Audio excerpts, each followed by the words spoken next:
Estamos aquí por petición vuestra realmente, a iniciativa de un grupo de alumnos, porque dado el momento político y jurídico que estamos viviendo en el Estado español, pues sugeristeis poder hablar en términos jurídicos de la situación actual. Muy amablemente, el profesor Josep María Castellal, que conocéis todos, catedrático de Derecho Constitucional, pues se prestó para poder trasladarnos cuál es el marco jurídico de esta situación política actual. Realmente es un acto muy de y para estudiantes, por lo tanto, los grandes protagonistas, después de las palabras del profesor Castellá, vais a ser vosotros. Lo que sí que os pediría de entrada, para que no estéis de pie, porque igual este acto se alarga una hora y media, es que podáis estar en el aula 29, que también está habilitada para poder escuchar y ver todo lo que aquí se va a decir, y luego podéis trasladaros otra vez aquí, si lo preferís, para hacer las preguntas que consideréis o que queráis formular. Pero realmente estar de pie, bueno, más que nada por vosotros, por los que estáis de pie, va a ser un poco cansado. Por lo tanto, creo que sería bueno que pudiéramos utilizar también el aula 29. Bien, yo no voy a alargarme más, simplemente pues dar la palabra al profesor Castellá, que hoy nos va a hablar bajo este título de leyes de referéndum, de autodeterminación y de transitoriedad jurídica y la democracia constitucional. Pues nos va a hablar desde un punto de vista estrictamente jurídico de cuál es la situación actual. Sin más demora, le doy la palabra. Gracias, Lola. Bueno, buenas tardes. Quiero empezar agradeciendo a los alumnos de los que partió esta idea, esta iniciativa, y a ESADE por acogerla. Esta mañana, permitidme que empiece con esta anécdota, ha venido a verme al despacho de la UB un periodista de la cadena SER y me ha preguntado que cuántas veces había discutido esto con mis colegas de departamento. Entonces he pensado y le he dicho que discusión en el sentido, digamos, formal de la palabra, una en el año 2013 y en el bar, efectivamente, muchas veces, pero no formalmente, lo cual ya implica una pregunta, ¿no? Y es, hombre, en un foro universitario estas cosas se han de poder discutir y en una facultad de Derecho han de poderse discutir jurídicamente, lo cual no significa descontextualizadamente, lo cual no significa no tener en cuenta la realidad.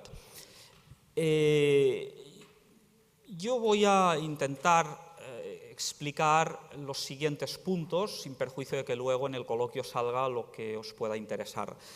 Haré unas primeras consideraciones preliminares de enmarcamiento del tema, de dónde viene, dónde estamos, para centrarme en un punto importante, que son estas dos leyes que rigen, una el referéndum a celebrar el domingo y la siguiente en el post-referéndum en caso de resultado afirmativo. Cuando yo esta mañana estaba pensando en qué os diría, he leído en El Mundo un muy breve artículo que ayer se publicó como carta en el The Times en inglés por parte del mayor hispanista vivo, que es Sir John Eliot.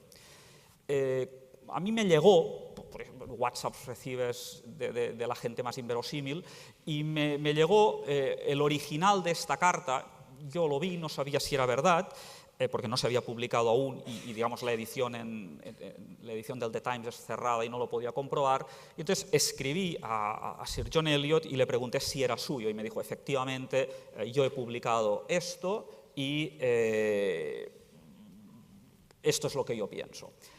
Creo que es un resumen y son 2 párrafos y los voy a leer porque, dicho esto, podríamos callar y ya está.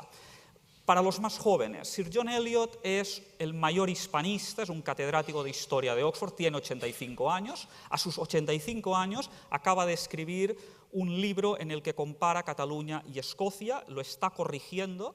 Le conocí durante mi estancia en Oxford, una persona humilde, con unas calidades humanas a la vez que intelectuales impresionantes. John Eliot, hay que decirlo, para elaborar su tesis doctoral vino a Barcelona a principios de los años 50, puso un anuncio en La Vanguardia para vivir con una familia, vivió en la casa de un abogado y aprendió catalán. Todas nuestras conversaciones en Oxford han sido en catalán, por tanto, una persona que ha estudiado la guerra dels segadors, que ha estudiado toda la época imperial española y el conflicto catalán, por tanto, un gran conocedor de la historia. Digo esto porque a veces hablamos de autoridades, hablamos de intelectuales, y yo creo que es un concepto que hay que reducir, hay que ajustarlo a sus justos términos. Él, sin duda alguna, lo es. Dice lo siguiente: resulta esclarecedor comparar el artículo de su corresponsal 23 de septiembre sobre la campaña de odio que en Cataluña están llevando a cabo los partidarios más extremistas de los planes del gobierno catalán para el referéndum por la independencia, con algunas de las cartas que ha publicado usted al respecto.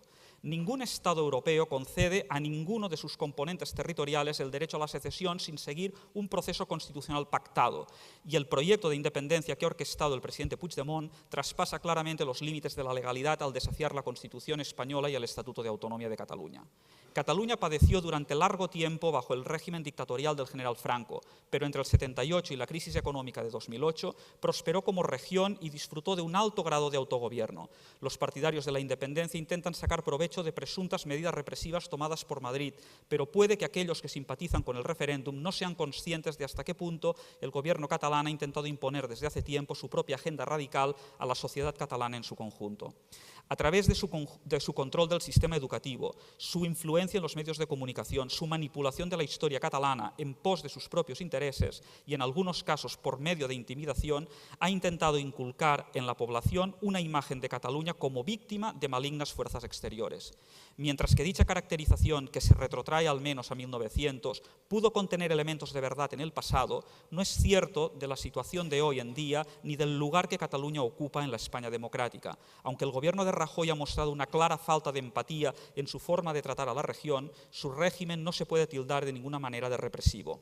A estas alturas está claro que ha llegado el momento de realizar una revisión de la Constitución y su debido tiempo se debería intentar descubrir qué tipo de futuro es el que las gentes de Cataluña quieren para sí. Esto solo será posible, sin embargo, si todas las partes entablan un diálogo civilizado dentro de los confines de la ley. Sir John Eliot, profesor regio emérito de Historia Moderna en Oxford. He querido, es largo, pero yo creo que digamos, está ahí todo. Están las connotaciones jurídicas, están las connotaciones históricas, están las connotaciones de un sabio. A partir de esta introducción, yo quiero hacer una serie de consideraciones introductorias que nos sirvan como pauta, como guía a la hora de enfocar este tema. Se dijo en su momento que todo canadiense era un pequeño constitucionalista, porque en Canadá siempre se hablaba de derecho constitucional. Hoy podríamos decir todo catalán se ha convertido en un pequeño constitucionalista porque cita los artículos de la Constitución, cita cuestiones constitucionales con gran soltura. Y muchas veces se deja, digamos, llevar por opiniones contrapuestas que salen en los medios de comunicación, a veces de expertos. Y ahí la primera conclusión que el profano en la materia jurídica, y muchas veces también juristas, pueden sacar es de que en derecho se puede argumentar todo. Y esto es a lo primero contra lo que voy a argumentar. No es verdad. En derecho, como abogados, podremos defender, si así nos lo pide nuestro cliente, cosas más o menos, interpretaciones más o menos forzadas de la norma jurídica. Pero jurista, en el sentido de profesor o en el sentido de estudioso del derecho, no todo es posible. De ahí no hay que derivar que solo haya una opción posible. Hay unos márgenes para la interpretación. El derecho no es una ciencia exacta. Pero estos son márgenes en que no pueden traspasarse. Por tanto, es verdad que si uno quiere escuchar opiniones de juristas donde haya una interpretación distinta, podrá utilizar, hoy sin ir más lejos en La Vanguardia, la opinión del profesor Pérez Royo, o el domingo también en La Vanguardia la opinión del profesor Joan Vintró. Son opiniones ciertamente de constitucionalistas, pero el criterio para interpretarlas no es su fidelidad al derecho constitucional, sino, digamos, la voluntad, la aspiración, las libres opiniones que cada cual tiene. Esto me recuerda otra anécdota inglesa que me explicaron hace poco. Me cuentan que en la Iglesia anglicana, que sabéis es la iglesia oficial de Inglaterra, hubo un momento en el que un sacerdote fue a su obispo anglicano y le dijo: mire, le devuelvo las llaves de la parroquia, no puedo seguir siendo el cura porque me he convertido al Islam. Y entonces el obispo se quedó un poco pensativo y después dijo: no pasa nada, usted siga haciendo de sacerdote y lo que usted crea en la intimidad es cuestión suya. Esto me parece que tiene un reflejo en lo que quiero decir. Los cultores del derecho constitucional sabemos, o se supone que hemos pasado por una serie de pruebas, por una serie de control de calidad, digámoslo así. A partir de ahí, uno puede cambiar de opinión, puede ver la luz, puede descubrir un mundo nuevo. Esto es perfectamente legítimo, forma parte de la forma de pensar, de la libertad humana en definitiva, de la libertad de expresión, de la libertad ideológica, todo. El tema está en si como profesionales del derecho somos honestos con las reglas que nos hemos dado. Este es para mí el punto de partida.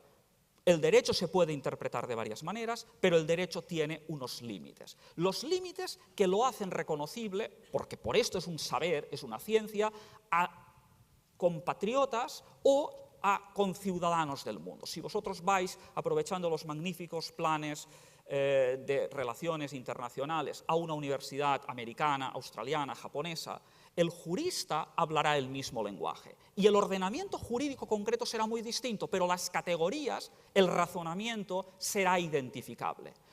Esta será la prueba de que estamos ante lo que es una verdad científica, opinable, contrastable, pero dentro de unos márgenes. Cuando nos toman por marcianos, cuando no nos entienden, cuando no somos capaces de explicar racionalmente, jurídicamente, a otros colegas de otros continentes o de otros ordenamientos nuestro punto de vista, deben saltar las alarmas porque quizás estamos actuando como ciudadanos, con unas inquietudes políticas, como abogados de una causa, pero sin duda alguna no como juristas. Con todo este bagaje intento expresar lo que será mi opinión, pero fundada, sin duda alguna, en argumentos jurídicos y a estos apelo. Esto es lo que yo quería decir como punto de partida. El tema no es nuevo, el tema viene...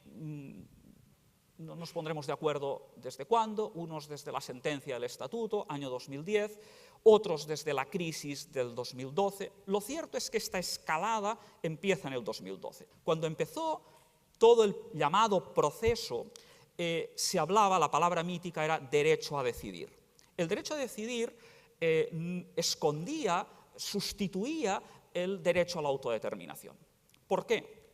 Porque el derecho a la autodeterminación está pensado en derecho internacional y apelo al magnífico manifiesto que más de 400 internacionalistas de los 500 que hay en España han firmado y que hoy sale en El País, apela a unas razones, a cuándo funciona el derecho a autodeterminación, en qué términos. Y ahí está muy claro. Por tanto, como para Cataluña no era aplicable una situación colonial, no era aplicable una situación de dominio desde el exterior y de vulneraciones graves de derechos humanos y el sistema democrático, se inventó, de hecho no inventamos aquí, se había inventado unos años antes en el País Vasco el concepto de derecho a decidir, como un sustituto del derecho a la autodeterminación. Se habló del derecho a decidir, se habló de una consulta. Y tal consulta, con todos los impedimentos que hubo, se llevó a cabo en noviembre del año 2014. Después de aquella consulta, los términos han cambiado. Ya no se habla tanto de derecho a decidir como ahora abiertamente, miremos la ley de derecho a la autodeterminación. Y segundo, ya no se habla de consulta popular, se habla específicamente de referéndum y de referéndum vinculante. La cuestión está en el porqué de este cambio semántico, porque no es solo terminológico, es que detrás hay algo más. Si es derecho de autodeterminación es porque se considera que se está dentro de los supuestos que caben del derecho de autodeterminación. Y ahí entra si es el principio democrático o si es como un justificante que se alega o si es lo que se llama en definitiva la remedial cessation. Es decir, la secesión como remedio a una situación, digamos, de flagrantes violaciones de derechos, de pérdida del autogobierno, y que esto justificaría una reacción de este tipo. Estos son los argumentos, sea el principio democrático, sea los basados en las remedial theories, los que justificarían esta posición hacia el derecho a la autodeterminación. Y, aunque no es el instrumento que se haya dado siempre, sí que es verdad que en casos de secesión el referéndum ha sido un instrumento para, digamos, formalizar la voluntad popular ante esta supuesta secesión. Insisto, no siempre así. En Kosovo no hubo referéndum, pero en Montenegro sí, y en otras partes también se ha utilizado este instrumento. Ya no una consulta que intentaba justificarse, aunque fuera de una forma muy, digamos, muy alambicada dentro del ordenamiento español, dentro de las posibilidades de la Constitución, a un referéndum de autodeterminación propiamente dicho, que ya no se justifica en el ordenamiento constitucional español, sino que hay que apelar a este principio democrático genéricamente considerado y a este derecho internacional, digámoslo así, entendido como derecho a la autodeterminación, con todos los inconvenientes que acabo de decir. Por tanto, este es el marco teórico, este es el marco jurídico conceptual en el que nos hallamos. Las dos leyes que formalizan todo esto son las leyes 19 y 20 del Parlamento de Cataluña 2017, la primera sobre el referéndum de autodeterminación, la segunda sobre transitoriedad y régimen transitorio de la, o no me acuerdo el título exacto, el régimen transitoriedad jurídica y fundacional de la República. Antes de estas leyes, el Parlamento catalán había, estoy en esta secuencia, digamos, de cómo han ido evolucionando las cosas, el Parlamento catalán había aprobado varias resoluciones sobre estos mismos temas. Al principio de la legislatura, que empieza en el 2015, el año pasado, en sede parlamentaria, se aprueban resoluciones en las cuales se habla de Cataluña como pueblo, el pueblo de Cataluña como sujeto político y jurídico de soberanía, de la apertura de un proceso constituyente, del referéndum como instrumento para llevarlo a cabo. Se habla, en definitiva, de la no obediencia, el no sometimiento a los poderes españoles y en particular al Tribunal Constitucional. ¿Qué ha cambiado de aquellas resoluciones que fueron impugnadas, que fueron suspendidas, que fueron declaradas inconstitucionales? Todas ellas por el Tribunal Constitucional. Lo que ha cambiado es que en aquellos casos jurídicamente podíamos discutir el alcance. El alcance político estaba claro, porque las resoluciones decían muy claramente este contenido que acabo de decir. Estaba muy claro el programa, el horizonte, lo que se pretendía. Pero eran resoluciones. Y los abogados del Parlamento de Cataluña, cuando iban al Tribunal Constitucional, decían, mire, esto es una simple declaración de voluntad, de ahí no se derivan consecuencias jurídicas. Por tanto, es una libre expresión de voluntad del Parlamento, sin más. Esta era la defensa de los abogados del propio Parlamento, a lo cual el Tribunal Constitucional contestó que una institución pública no puede hacer declaraciones como un particular. Un particular, claro que puede decir lo que quiera mientras no viole la ley, pero un poder público está sujeto positivamente al ordenamiento jurídico y, por tanto, no podía hacerlo. Pero esto podía ser discutible, de hecho lo ha sido jurídicamente. Ahora lo que cambia es que lo que estaba en resoluciones está en leyes. Y nosotros, como juristas, sabemos la diferencia que hay entre esta declaración de voluntad y una ley. Porque la ley es un acto que para el ciudadano no jurista tiene los visos, la apariencia de un comportamiento jurídicamente ordenado e incluso para gente de un comportamiento correcto. Por tanto, ahora ya es derecho aprobado por el Parlamento como tal ley, como tales leyes. A partir de aquí, ¿qué dicen estas dos leyes? La ley del referéndum, la primera que fue aprobada, el análisis que voy a hacer de ambas leyes es un análisis en un triple plano. El plano de cómo fue aprobada, el procedimiento. En segundo lugar, el plano de, digamos, lo que son esencialmente lo que disponen en su esencia, y en tercer lugar diré algo sobre sus contenidos más de detalle. Lo primero es común a ambas leyes, y de hecho lo segundo también. Será el tercero, los contenidos, donde cambian una y otra ley. Por tanto, analizo conjuntamente ambas leyes desde los dos primeros puntos de vista. El primero es el procedimiento. Sabemos que se aprobaron el 6-7 de septiembre en menos de 24 horas y que fueron aprobadas por la mayoría absoluta, 72 la primera, 71 diputados la segunda, y la ausencia de los tres grupos mayoritarios de la oposición, que no votaron en contra, sino que salieron.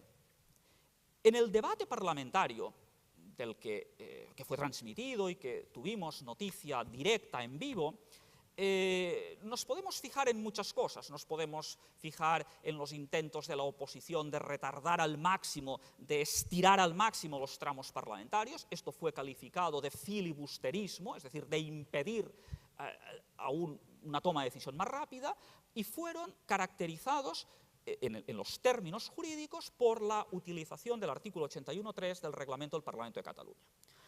El artículo citado lo que establece es que está pensando en casos excepcionales, no está pensando en aprobación de leyes, y menos de leyes de este calibre, objetivamente tan importantes. Está pensando en que se pueda alterar el orden del día de una sesión parlamentaria sobre la marcha, a petición a la mesa en aquel momento la acuerda, y sobre aquel punto se cambia el orden del día. La lógica de este artículo, porque si no sería absurdo, sería una vía de fuga de todas las garantías parlamentarias. Es decir, ¿para qué serviría todo el reglamento del Parlamento si este artículo permite que en un día se pueda alterar el orden del día sin necesidad de consenso con la oposición y tal? Sería un trágala impresionante. Está pensado para temas menores, está pensado para autorizar una comparecencia, para temas urgentes, no en el plano legislativo. Se utiliza, en cambio, en esta ocasión, para aprobar dos leyes, y dos leyes tan importantes. Pero el utilizar estas leyes, que al final, el utilizar este reglamento para estas leyes, lo que hace es comprimir todo el debate parlamentario. Esto significa reducir prácticamente a horas la posibilidad de presentar enmiendas, reducir los debates, y lo que es más importante, de facto, no está dicho en el reglamento. O sea, el reglamento ya habilita todo esto, pero es que la interpretación que se llevó a cabo el reglamento aún iba más allá de lo que el propio reglamento, en una lógica jurídica, permitía, que es que la oposición no pudiese acudir al Consell de Garanties Estatutàries de la Generalitat para pedir un dictamen, ni que fuera urgente. Tal fue así que los 8 consejeros del Consell de Garanties, hay 9, pero el 9º está por cubrir desde hace más de 2 años, los 8 de los cuales, si tuviéramos que buscar afinidades, porque nos fijamos siempre en que el Tribunal Constitucional está politizado y nos olvidamos de quién nombra y cómo se nombra y quiénes son los nombrados en el Consell de Garanties, 4 son abiertamente soberanistas y 4 no son soberanistas. O 3 no son soberanistas y uno, digamos, propuesto por iniciativa en aquel momento, Catalunya sí que es pot, y por tanto ya veis. Bueno, pues unánimemente los 8, mirad los acuerdos, yo en esto, digamos, mi tranquilidad de conciencia está, todo lo que digo se puede contrastar, mirad los acuerdos de esta institución, unánimemente dijeron debe haber trámite de consulta al Consell de Garanties, que no es vinculante, pero es preceptivo para toda proposición de ley. Es verdad que en el 81.3 no está escrito, pero es que el artículo no es el 81.3. Hay que leerlo en el contexto, hay que leerlo en todo el reglamento, y en todo el reglamento del Parlamento, las proposiciones de ley se someten con mayor o menor periodo de tiempo a dictamen. Por tanto, hubo en aquel momento 2 pronunciamientos del propio órgano de garantías diciendo que había faltado una garantía jurídica muy importante. Por tanto, digamos, recapitulando desde el punto de vista formal, hay esta objeción al procedimiento y hay, en definitiva, una aceleración de los plazos, hay la falta de sosiego para la aprobación de unas leyes tan importantes, la falta de mayorías cualificadas, que en cambio exigimos no ya para la aprobación del estatuto, que por supuesto, de 2/3, que la exigimos para para crear la ley electoral catalana, y la llevamos exigiendo desde el año 2006 que se aprueba el estatuto y nunca se han conseguido estos 2/3. Por tanto, si un tema como la ley electoral, que a nadie se le escapa, es importante y no se han conseguido, no hay ley electoral. Seguimos funcionando con la ley electoral, por cierto, del Congreso de los Diputados, fijada en el año 79. Y luego diré una cosa graciosa sobre esto. Y ahí, por tanto, los derechos de la oposición quedan digamos, minusvalorados, quedan no concretados. Esta es la primera objeción de tipo formal. Lo que se exige para nombrar al síndic de greuges, lo que se exige para nombrar a cualquier autoridad, no se va a exigir para nombrar para crear estas dos leyes. Aspecto formal. Aspecto, para mí, fundamental. Lo que ahora voy a decir, digamos, ahorraría cualquier comentario ulterior en una facultad de Derecho. La ley del referéndum, en su artículo 3.2, dice lo siguiente. Traduzco al castellano. Esta ley establece un régimen jurídico excepcional dirigido a regular y garantizar el referéndum de autodeterminación de Cataluña. Punto. Prevalece jerárquicamente sobre todas las normas que puedan entrar en conflicto, en tanto que regula el ejercicio de un derecho fundamental e inalienable del pueblo de Cataluña. En el preámbulo ha dicho que este derecho inalienable es el derecho de autodeterminación. Yo primero explico, Elia Marzal, el segundo semestre, insiste, una cosa que se llama el principio de constitucionalidad, artículo 9.1 de la Constitución. El ordenamiento jurídico está sometido a la Constitución. Particulares y poderes públicos están sometidos a la Constitución y al resto del ordenamiento jurídico. Por tanto, esto vulnera el principio de constitucionalidad, elimina, digamos, un principio fundamental, pero no fundamental de la Constitución española, fundamental, digamos, en el sistema kelseniano de jerarquía normativa, en el que la norma constitucional está jerárquicamente por encima del estatuto y el estatuto por encima de las leyes ordinarias u otro tipo de leyes especiales.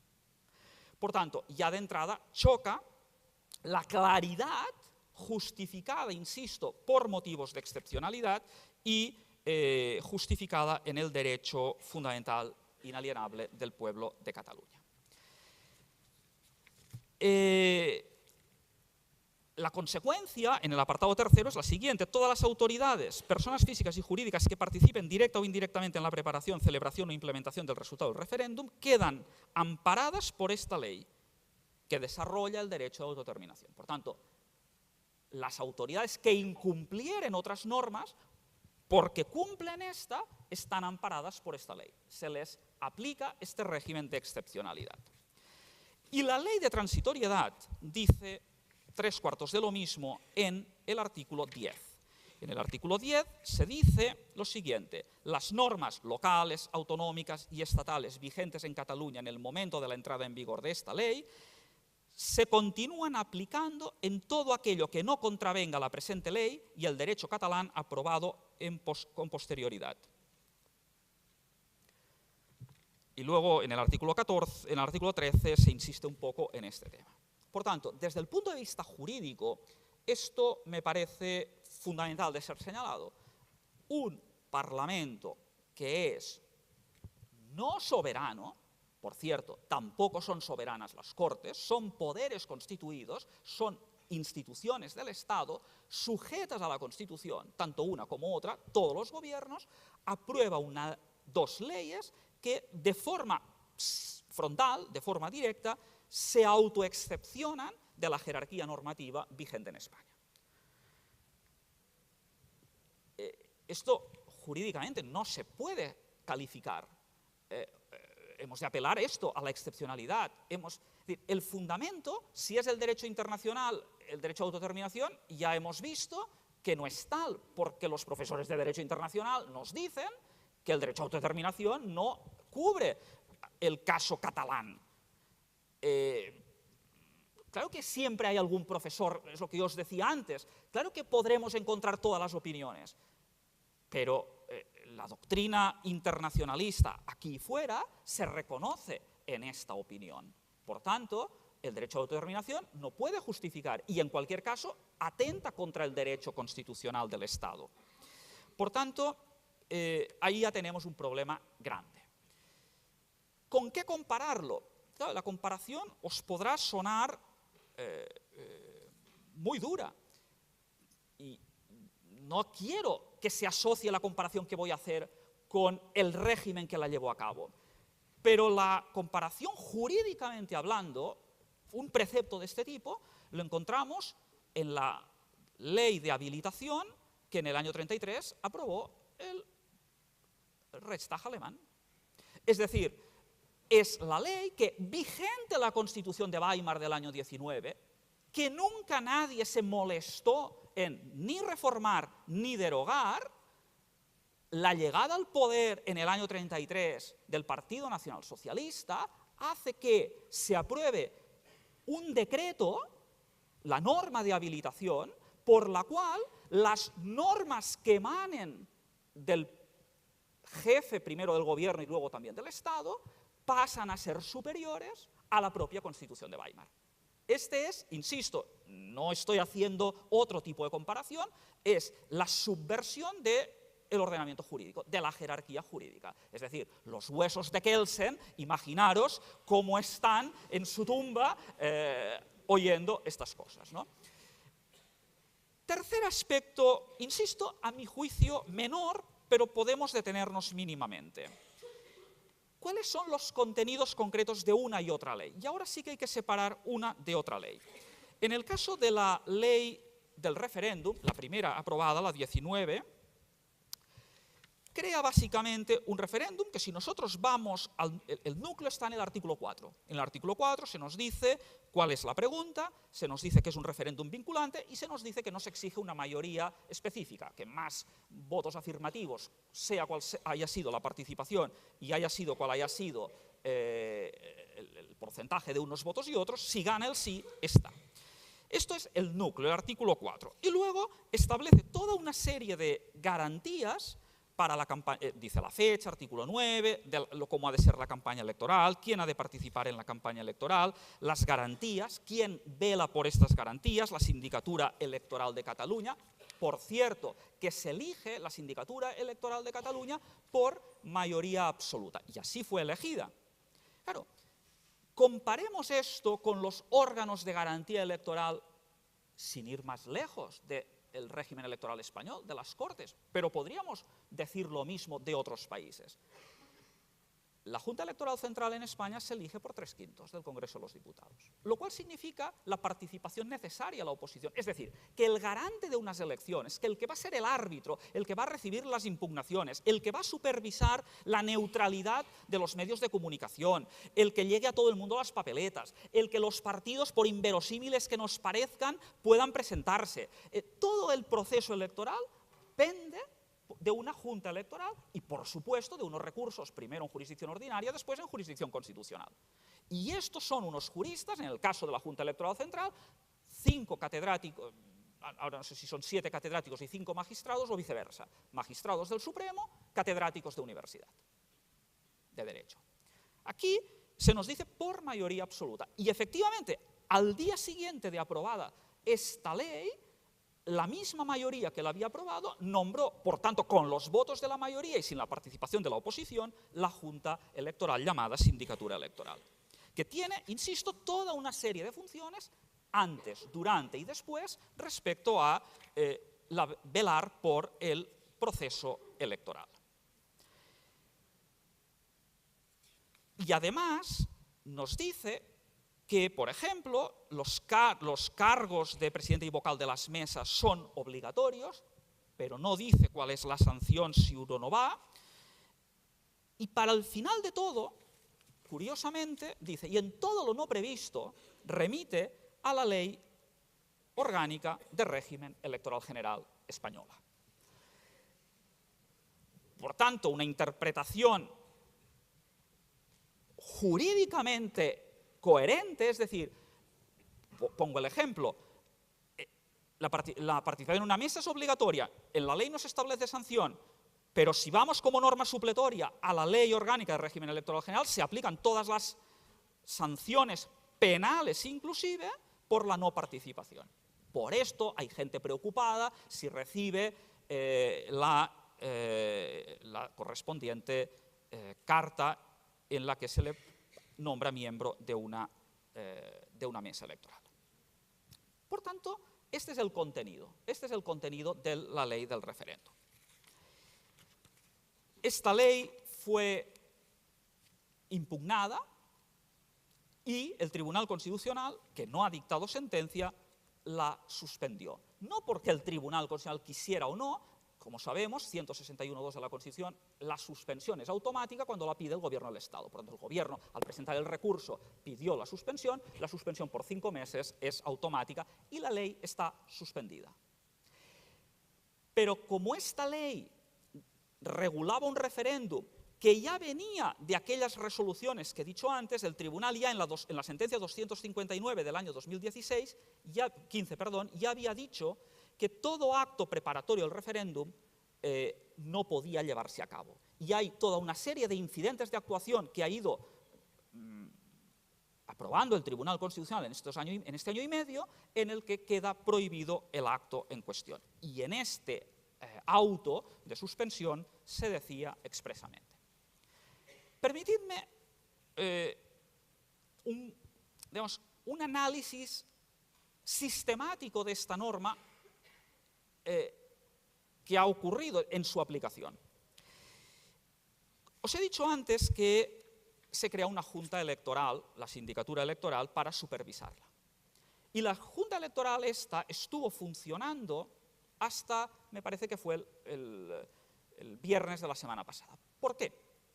Porque por primera vez el Tribunal Constitucional hizo uso de una facultad que le habilita la reforma de la Ley Orgánica del Tribunal Constitucional del año 2015 y que hasta ahora el Tribunal había rehuido aplicar, como es la posibilidad de imponer medidas sancionatorias de tipo coercitivo para forzar la aplicación de la norma por parte del que no la quiera nombrar, concretamente de multas coercitivas.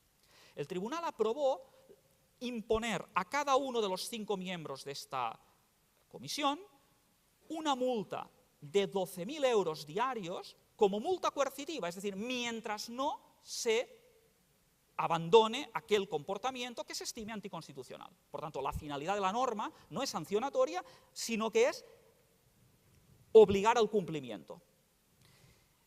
Y dio 48 horas de plazo para empezar a contar el plazo. En aquellas 48 horas, los miembros de la Junta Electoral, todos dimitieron. Por tanto, en este momento no hay Junta Electoral. Sindicatura Electoral. Si nosotros vamos al artículo 18, podéis leer todas las funciones que tiene esta Junta Electoral. No han acabado, porque ha de seguir supervisando lo que falta de campaña y el día y los resultados después. No hay Junta Electoral. Por tanto, lo paradójico aparentemente es que se crea una ley por el Parlamento catalán y las propias autoridades que crean la ley la incumplen. Porque en este momento no hay tales órganos de garantía. ¿Y quién ha sustituido a esta Junta Electoral? La propia Administración catalana. Por tanto, si ya era discutible la neutralidad de sus miembros por la forma de elección que he dicho, ahora ya es claro que será los propios responsables administrativos los que han de supervisar la neutralidad de los poderes públicos, la neutralidad de la administración, la neutralidad de los medios de comunicación pública, etc. Leed el artículo 18. Su trabajo no ha concluido. Ellos sí han concluido porque han dimitido. Por tanto, como nos damos... Y nos parece extraño, a mí no me lo parece, porque sería extraño si fuéramos juristas, es decir, si lo analizáramos jurídicamente, cuando el leitmotiv de todo es que estamos en condiciones excepcionales. La excepción lo puede todo, y por tanto la excepción puede justificar el incumplimiento de la propia norma por sus propios autores. Por tanto, ya no estamos hablando de categorías jurídicas, estamos hablando de con todo lo que se quiera, excepcionalidad en la aplicación del derecho. Luego, al final, sacaré conclusiones de esto. Por tanto, estamos ante un referéndum en el que no hay campaña del no, en el que de hecho no hay campaña posible porque está prohibido. Fijémonos, en ausencia de controles, en ausencia de contrastes, todo es posible. La comparación con el referéndum del Brexit se me antoja oportuna, pero no correcta. Oportuna porque el referéndum del Brexit, del que hablamos el año pasado aquí, puso en evidencia las dificultades de un referéndum sobre temas muy importantes. Puso en evidencia la falta de mayorías cualificadas para decisión tan importante. Puso en evidencia las mentiras que se dijeron durante la campaña. El no informar correctamente de lo que pasaría después. Pero nadie podrá negar que el referéndum fue un referéndum legalmente establecido, con los órganos de control funcionando, la Electoral Commission funcionó, y nadie pudo objetar que hubo una campaña por el sí y por el no, que hubo unas garantías, que los miembros de la mesa eran...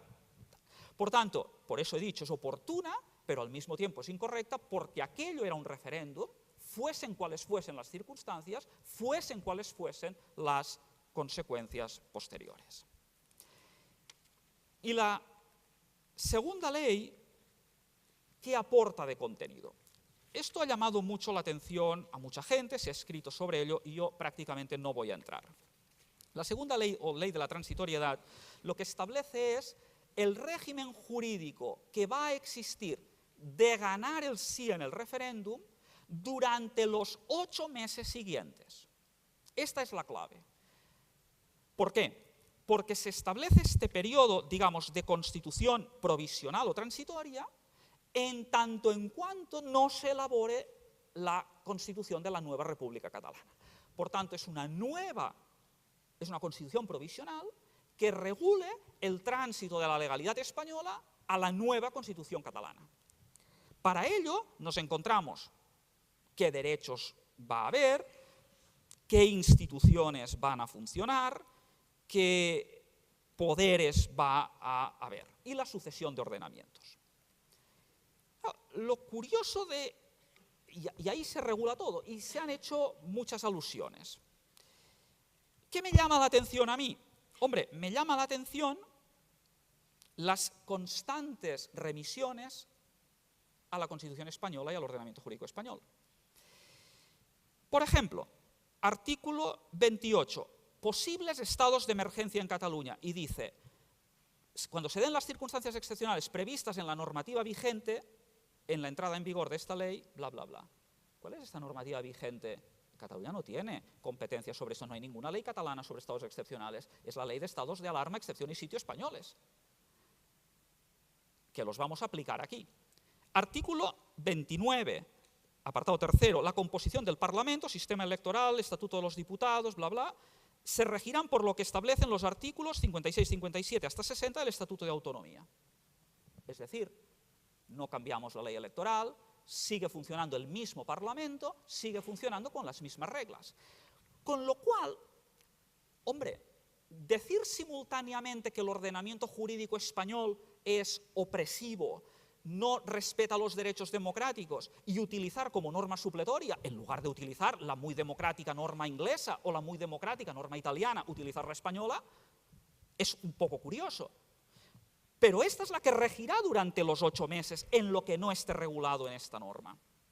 A partir de aquí, la norma tiene cuestiones derechos lingüísticos. Dice, están en la ley 198 de política lingüística, por tanto en la ya vigente, no va a cambiar nada. Es verdad, es provisional, son 8 meses.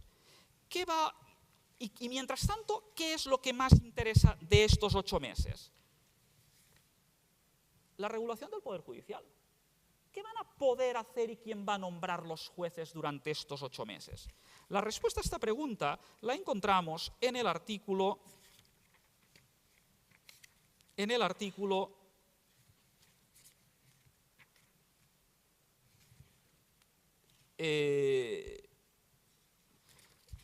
que no encuentro, pero se crea una comisión mixta. La mitad de los miembros está formada por magistrados del Tribunal Superior y la otra mitad está formada por designación del Gobierno. Y a esta comisión mixta, mitad judicial, mitad gubernativa, se le encomienda nada más y nada menos que todas las funciones que lleva a cabo el Consejo General del Poder Judicial, es decir, la disciplina, el nombramiento de jueces, etc. Me gustaría citaros el artículo para que veáis que no invento nada. Comisión mixta, artículo 72. Y ahí está detallado esto que acabo de decir. Por tanto, es curioso. 4 personas designadas por el Gobierno, 4 personas de la Sala de Gobierno del Tribunal, hasta ahora superior, que pasaría a llamarse Supremo. ¿Por qué he dicho esto de que estará vigente 8 meses esta ley? Fijémonos el calendario. El calendario previsto en esta ley es: se aprueba, sale el sí, entra en vigor esta ley, durante 6 meses, y esto está regulado en los artículos 87 y siguientes, se abre un proceso participativo. Aquí se ha hecho mucha broma de si esto era Maduro quiero decir de Venezuela. No, el ejemplo es Chile. El ejemplo es un caso actual que está en discusión en Chile, y ahí se prevé un foro social constituyente, es decir, durante 6 meses un foro social en el que participará de forma deliberativa miembros de la sociedad civil, nadie dice quién los propone, y que elaborarán, digamos, todo un debate sobre la Constitución, los principios generales, cuestiones generales de la futura Constitución.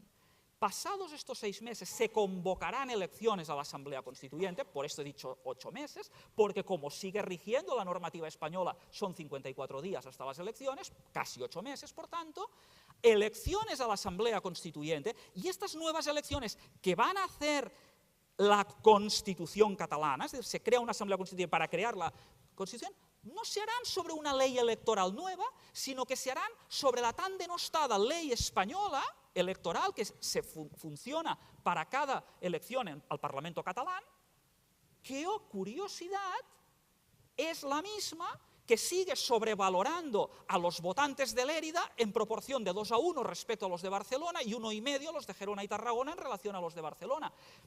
Que para decisiones ordinarias puede ser discutible, pero para una asamblea constituyente llama la atención esa sobrerepresentación. Nos dan ganas de censarnos a todos en Lérida para que nuestro voto tenga, digamos, más valor y poder influir más sobre esta asamblea constituyente.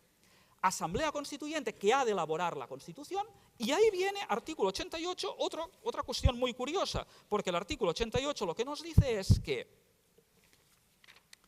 esta asamblea, hecha, dice, con el régimen electoral ordinario, es el que os acabo de decir, aprobará por 3/5 la nueva Constitución, dice, y si en primera votación no salen 3/5, por mayoría absoluta.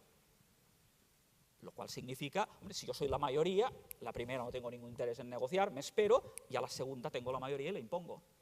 Pero claro, una Constitución, ¿no habíamos quedado en que es una norma inclusiva? No miremos España, miremos Estados Unidos, miremos Canadá, miremos Francia, miremos Italia, miremos Alemania, 2/3, 3/5 para aprobarla.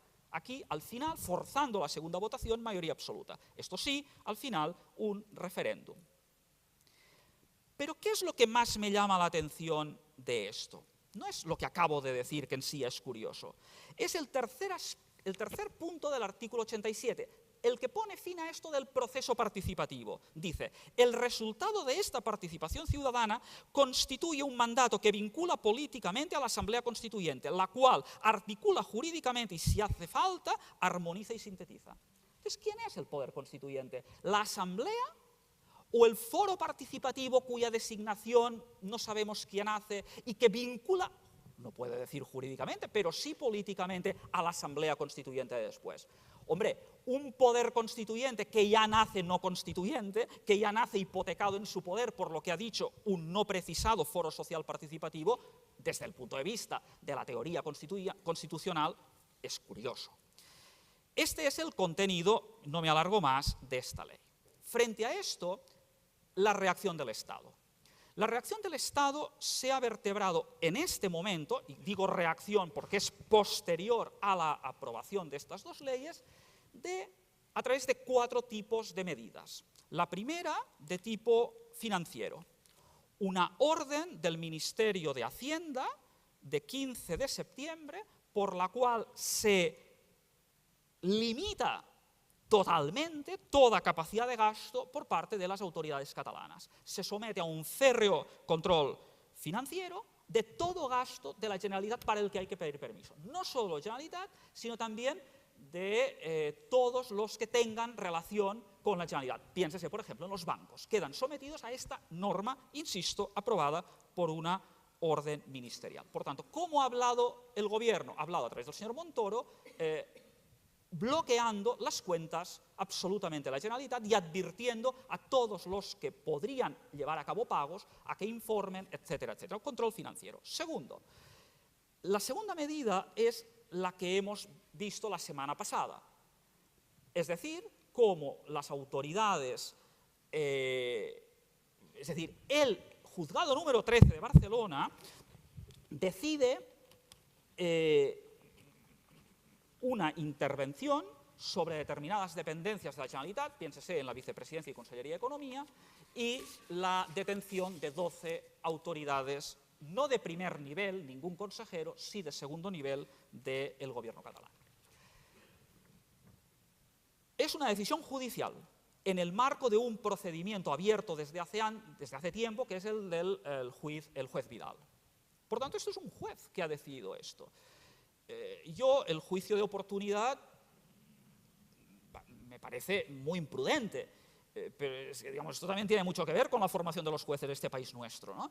Pero es una decisión gubernamental. La otra sí es una decisión del Ministerio de Hacienda. Esta es una decisión de un juez. Tercera, la intervención del Ministerio Fiscal que estamos viendo. Casi diría yo la sobreactuación del Ministerio Fiscal. El Ministerio Fiscal lo que está haciendo es, porque está en marcha una investigación penal, antes de hacer la acusación específica del delito y, por tanto, decidir ante qué tribunal la hace, si es sedición sería ante la Audiencia Nacional en Madrid, está indagando y para las indagaciones está actuando y necesita la policía para toda una serie de informaciones y toda una serie de actuaciones. Está actuando, por tanto, en calidad de policía judicial los diferentes cuerpos y fuerzas de seguridad. Y a partir de ahí entra digamos, esta medida de coordinación aplicando el artículo 46 de la Ley de Cuerpos de Seguridad del Estado, en la que dice que cuando hay una operación conjunta, el mando puede recaer sobre las fuerzas de seguridad del Estado y no sobre las autonómicas. Esto es lo que hemos visto estos últimos días. Y cuarto tipo de actuación es la actuación del Tribunal Constitucional, sobre todo a través de estos incidentes que he dicho, esto es, a través de básicamente las multas coercitivas que efectivamente han tenido un efecto disuasorio tremendo. Por tanto, ¿y qué no ha habido? No ha habido la aplicación de la Ley de Seguridad Nacional, realmente no es aplicable a este caso, está pensado para otro tipo de situaciones, y no se ha aplicado, por ahora, el artículo 155 de la Constitución. ¿Qué si no es aplicación del 155 de una forma solapada esta orden ministerial del Ministerio de Hacienda que he dicho? Yo no tengo la menor duda. ¿Qué ha pasado? Ha pasado que, como el artículo 155 en el imaginario colectivo está como se ha interpretado, se ha leído como una suspensión de la autonomía, lo cual no está dicho en el artículo 155, esta carga simbólica que tiene se ha evitado y a través de, digamos, mecanismos jurídicos tangenciales, forzados, se ha buscado la aplicación, este boicot que he dicho, a las finanzas, a la disposición de gasto catalanas. Por tanto, desde este punto de vista, yo creo que se trata de una aplicación muy extrema de la habilitación, digamos, que pende, la ley habilitante es la ley del 2012, Ley Orgánica de Estabilidad Presupuestaria. Por tanto, hay una cobertura jurídica forzada, buscando, digamos, una interpretación, un resquicio a la interpretación para hacerlo posible. Hasta ahora estas han sido las medidas aplicadas por el Estado y las no aplicadas, el 155, aunque, insisto, de facto se le parezca. Han sido actuaciones dispersas, unas judiciales, otras fiscales, otras del Tribunal Constitucional, otras del Gobierno por esta vía. Pero no ha habido una respuesta, digamos, orgánica, detallada, sistemática por parte de las autoridades. ¿Cómo interpretar esto? Yo creo que hay que partir de una base y hacer dos juicios. La base para mí es, mi opinión personal es, algunas de estas medidas, yo no tengo ninguna objeción a la de la Ley Orgánica del Tribunal Constitucional, está ahí desde el año 2015, no se había utilizado, se ha utilizado prudentemente, es decir, se les ha dado 48 horas para que pudieran retirarse y no se les ha empezado a cobrar desde el primer día, ha cumplido con su fin, que es multa coercitiva. Las otras, algunas sí que me parecen discutibles, sobre todo esta medida financiera de la orden ministerial. Esta es mi opinión, la premisa. A partir de ahí, intento de valoración. Yo creo que hay que hacer dos acotaciones. La primera acotación que hay que hacer es, esta normativa está sujeta al imperio de la ley. De hecho, la Generalitat la ha recurrido. Y por tanto, algún día, la justicia española es lenta, pero ahí va, es apisonadora, va poco a poco, pero llega un momento cuando ya nadie se acuerda y entonces dicta la sentencia. Y entonces sabremos si ha pasado, ha superado el control de legalidad y el control de constitucionalidad. Está ya en manos del Tribunal Supremo, porque es una orden ministerial, la determinación sobre esto. Y no me cabe duda de que cuando esto se aplique, se aplicará. Es decir, me podréis decir, con razón, pero ya habrá pasado el efecto.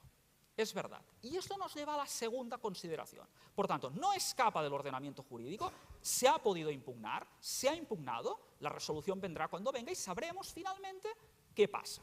La segunda me parece algo que ya nos va adentrando en las conclusiones finales.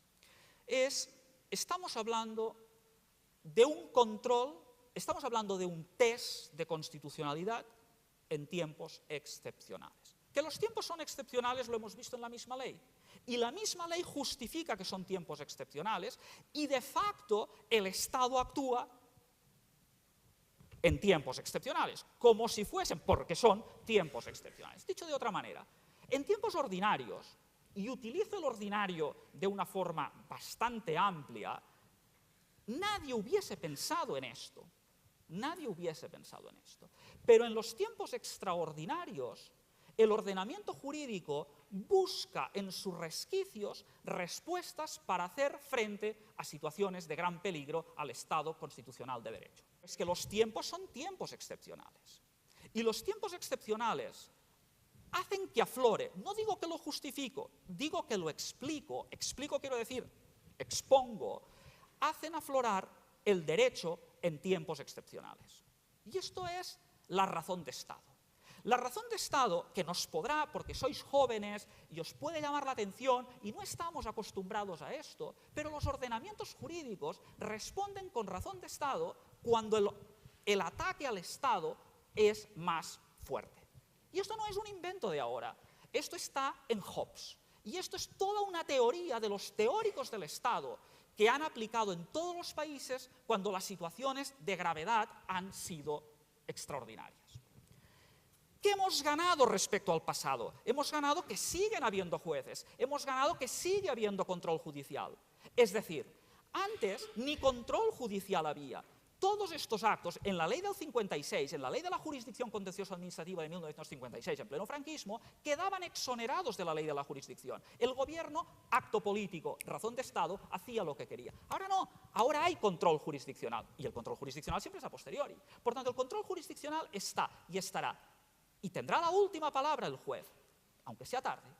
Y mientras tanto, el gobierno toma una decisión. Y ahí, perdonad, yo creo que se aplica la famosa doctrina Knight, just do it, que tampoco es española. Cuando el presidente de Estados Unidos ha de hacer frente a una situación extrema, toma una decisión. ¿En qué consiste el just do it? El just do it consiste en yo respondo de esta decisión. Yo no digo que en España el presidente del gobierno haya dicho esto, yo no se lo he escuchado al señor Rajoy, pero la lógica es, just do it, lo tenía que hacer. El juez el día de mañana me dirá si jurídicamente tenía razón o no, y políticamente el Parlamento me dirá si hay responsabilidad política o no. Y si me dicen que no, el just do it puede consistir en que tenga que dimitir. Pero en aquel momento histórico, a la historia yo paso haciendo lo que tenía que hacer. Insisto, no lo digo yo, lo digo en la lógica del derecho en tiempos de excepción. Y esto me lleva al final. Y el final es el debate que está solapado en todo esto, que es el debate de modelos de democracia. Todos apelan a la democracia, aunque no nos lo parezca. Las autoridades catalanas apelan al principio democrático sin más. Las autoridades españolas apelan al Estado de Derecho, a la Constitución. Y podría parecer que estamos ante el conflicto entre legalidad y legitimidad. Pero como me han escuchado en clase los alumnos de este año, por tanto lo escucharán por segunda vez, siempre va bien repasar, no cité un caso español, cité el famoso dictamen de la Corte Suprema de Canadá del año 98, el famoso dictamen sobre la secesión de Quebec. Releed o leed de los puntos 61 al 78, donde habla del principio democrático y del principio de constitucionalidad y de rule of law. La Corte Suprema de Canadá, por tanto ninguna autoridad judicial española, hace una operación con esa claridad de los anglosajones, envidiable y al mismo tiempo diáfana, que es, y jurídicamente inapelable. Insisto, por esto no apelo a la Constitución española, apelo al constitucionalismo, apelo a un lenguaje que me entienda un canadiense, un brasileño, un keniano. Y es, nosotros solemos contrastar legitimidad y legalidad. Y desde este punto de vista, en un Estado democrático, la legitimidad se tiene que imponer, ciertamente, pero no es así. Y no es así, y no ha sido así, no desde ahora, desde Grecia. Y cuando digo desde Grecia, digo desde el siglo V y desde el siglo IV antes de Cristo. Y por supuesto desde Cicerón, y por supuesto de toda la tradición jurídico-política occidental. ¿Qué nos dice la Corte Suprema de Canadá? Nos dice, ¿qué es la democracia? La democracia, dice, no es la regla de la mayoría para tomar decisiones solo. La democracia es la regla de la mayoría y el respeto a las minorías, y los derechos fundamentales, y el federalismo en Canadá, y la división de poderes, y la justicia constitucional. Dice, todo esto es la democracia. Porque cuando nosotros hablamos de democracia, no solo hablamos de que la mayoría puede tomar una decisión, sino de que esta decisión debe seguir un procedimiento, ha de respetar a las minorías, y su contenido ha de ser respetuoso con los derechos fundamentales, con el reparto de poderes, con el federalismo, con la judicial review, etc. Por tanto, la legitimidad, esto es la democracia. ¿Y por qué no se opone esto a la legalidad? Porque la legalidad, es decir, la Constitución, es la norma que contiene justamente estas garantías. Es la que contiene los derechos fundamentales, es la que contiene los derechos de las minorías, es la que contiene la judicial review, es la que contiene el principio de autonomía, es la que contiene la división de poderes. Por tanto, legalidad y legitimidad en un Estado democrático van de la mano, no son contrapuestos. Por tanto, no están apelando a dos conceptos en el fondo de democracia. Lo que pasa es que una es la democracia constitucional y la otra es la democracia revolucionaria.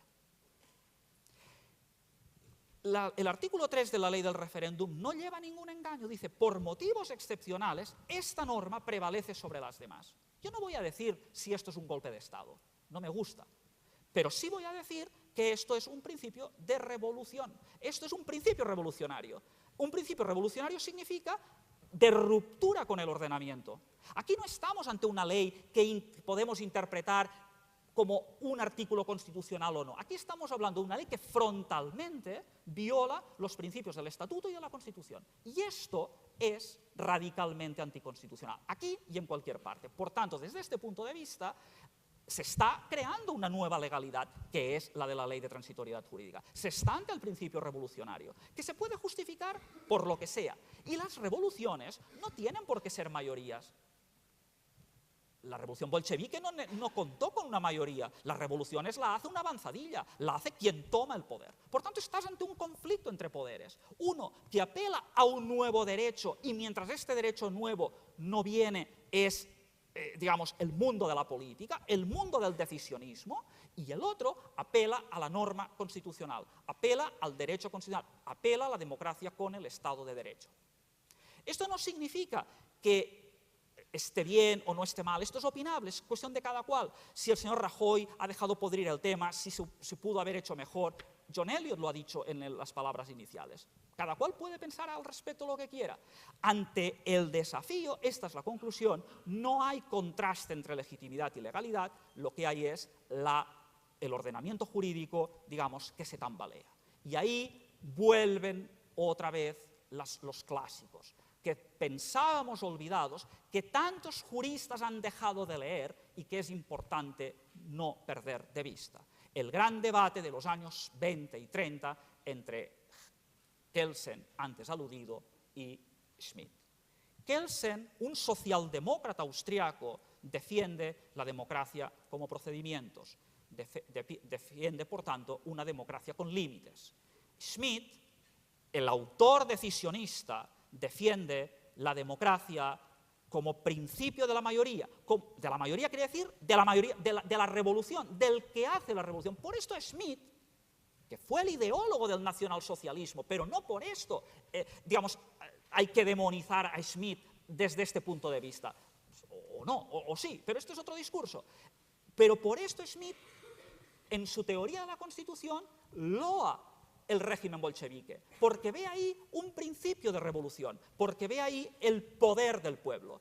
Por esto Schmitt lleva una paradoja que a nosotros nos sorprende, pero que no lo es en su lógica, que es que dictadura y democracia van de la mano y que en cambio democracia y liberalismo y Estado de Derecho han de romperse. Esta es la lógica de Schmitt.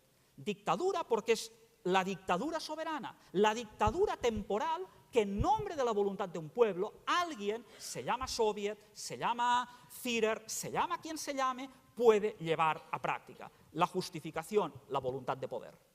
Y frente a esto, el pueblo no tiene límites. Y frente a esto, el derecho no es límite. Y frente a esto, siempre prevalecerá la opinión de este pueblo al que alguien interpreta. Acabo ya. Esto no es algo que se inventa Schmitt, esto no es algo que se inventa Kelsen. El debate, insisto, está desde el siglo V a.C. Repasemos a los autores clásicos, repasemos Jerjes, repasemos a todos.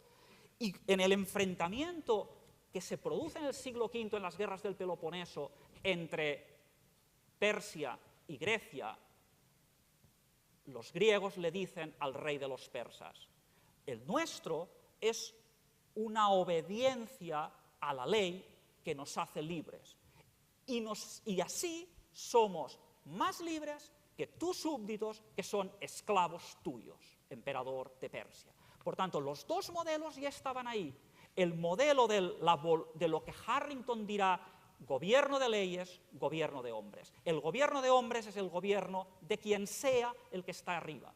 El gobierno de leyes es el sometimiento a la ley también de los poderes públicos. Me parece que esta es la encrucijada, me parece que esto es lo que justifica el título de la democracia constitucional. ¿Se puede defender todo? Por supuesto, como ciudadanos, como lo que sea. Desde el punto de vista de un profesor de Derecho Constitucional, obviamente yo de lo que he de hablar es de democracia constitucional. Esto es lo que justifica, digamos, mi oposición, esto es lo que justifica mi sueldo, esto es lo que justifica, en el fondo, mi código deontológico. Lo demás lo puedo sostener o no como ciudadano, aunque como ciudadano tengo que prever también las consecuencias a las que lleva mis puntos de vista y mi influencia sobre la sociedad. Gracias.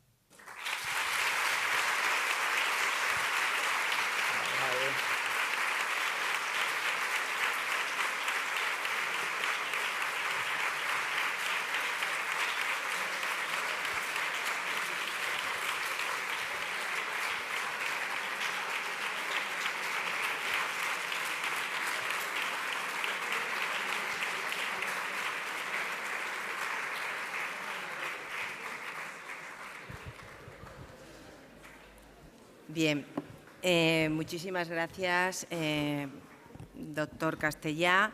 Ahora vamos a dar paso al turno de palabras. Creo que tendremos que ir moviendo el micro.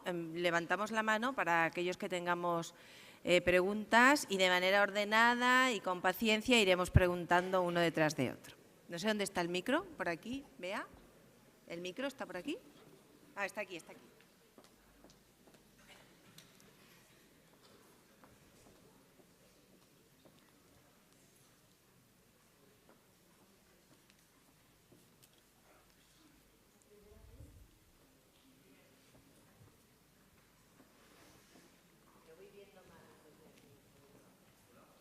¿Sí?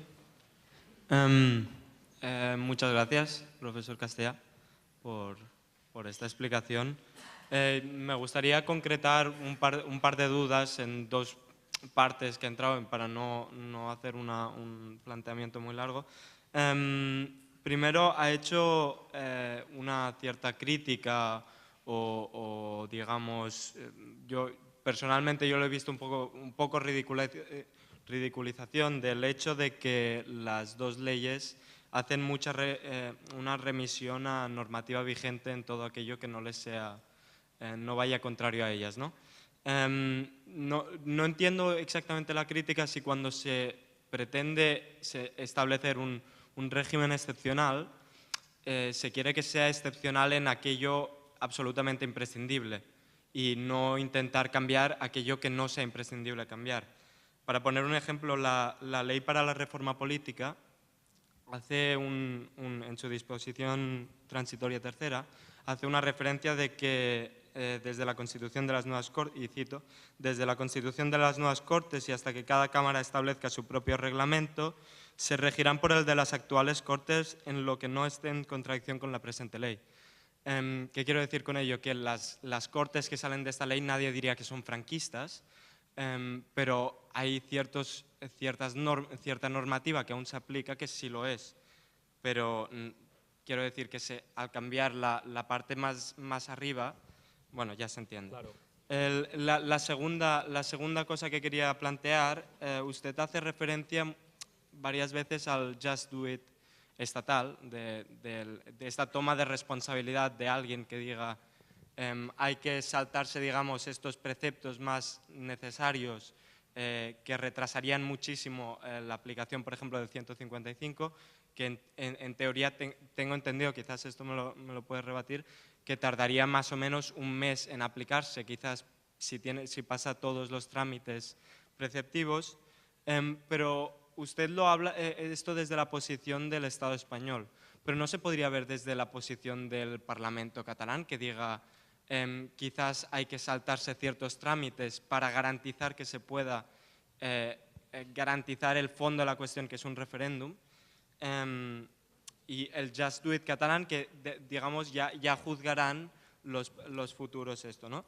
Al final yo lo que veo es que es un planteamiento mucho desde la óptica, como usted ha dicho al final, de un constitucionalista de derecho español, ¿no? De derecho constitucional español.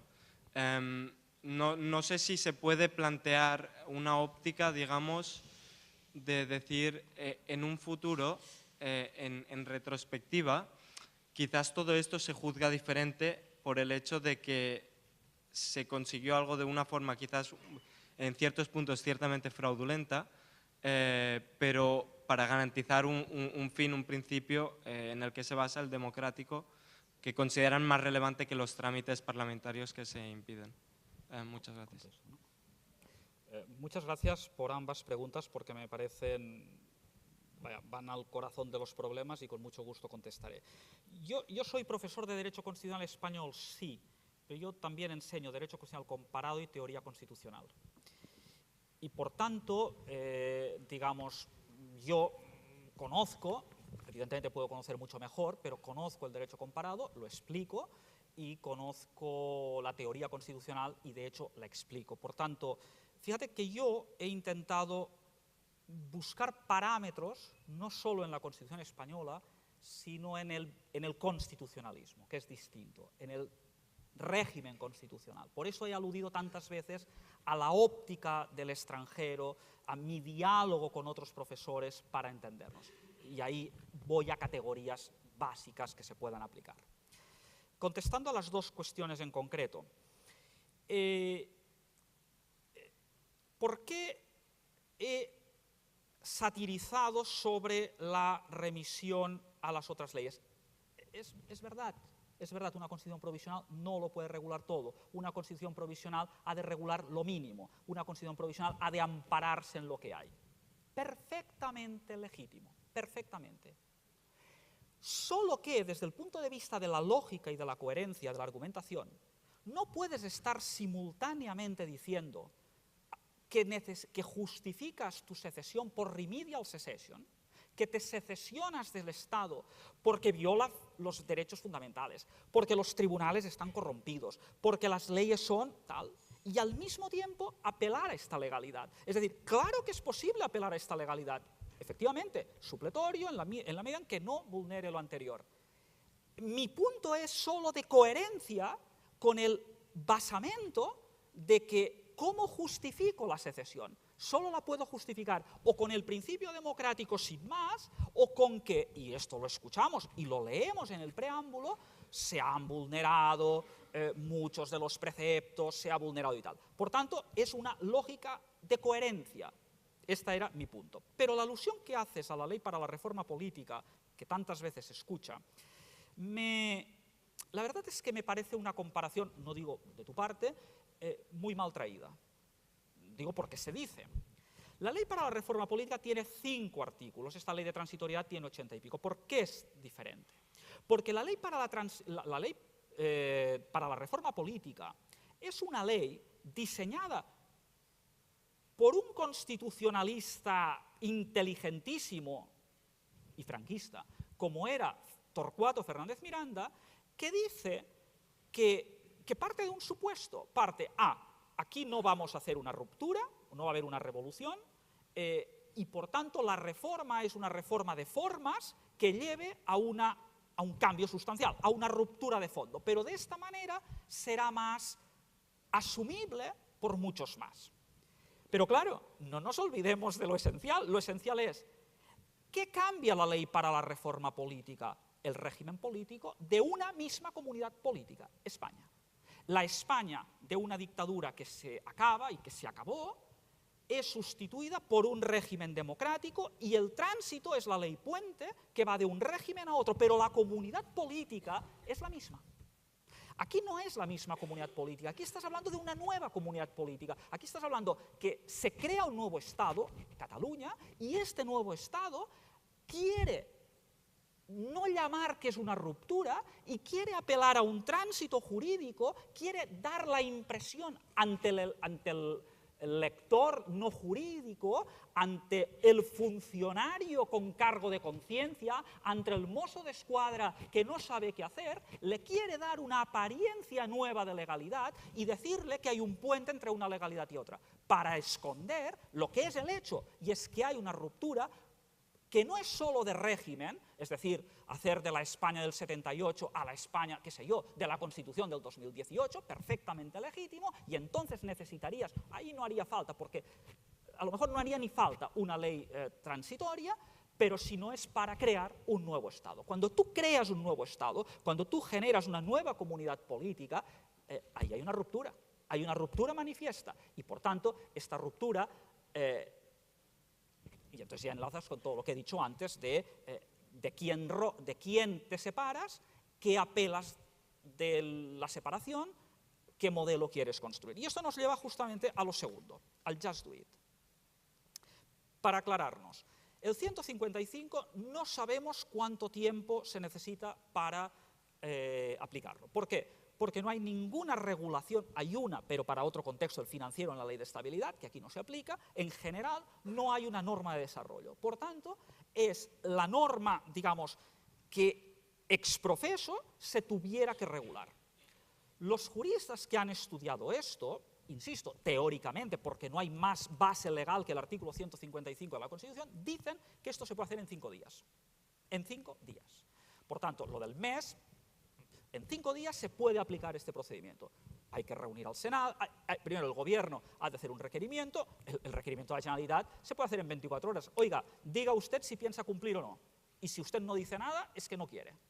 Y a partir de ahí el Senado lo acuerda. 5 días, con un debate parlamentario largo, etc. Por tanto, el problema no es jurídico, el problema es si hay consenso político. Si una norma así, que puede ser aprobada por la mayoría absoluta del Senado, que la tiene el Partido Popular, En cambio, una norma de este calibre, que no tuviera un consenso parlamentario amplio, Partido Socialista, Ciudadanos, estaría tocada. Y recordemos que hasta la semana pasada el Partido Socialista había dicho mejor, y Ciudadanos también, mejor no utilizar el 155. Últimamente ya han empezado a decir quizás, y se dice, no tengo información más que lo que sale en la prensa, que se está esperando al post-referéndum, es decir, a que se active después. Por tanto, ojo con los plazos, que no es así.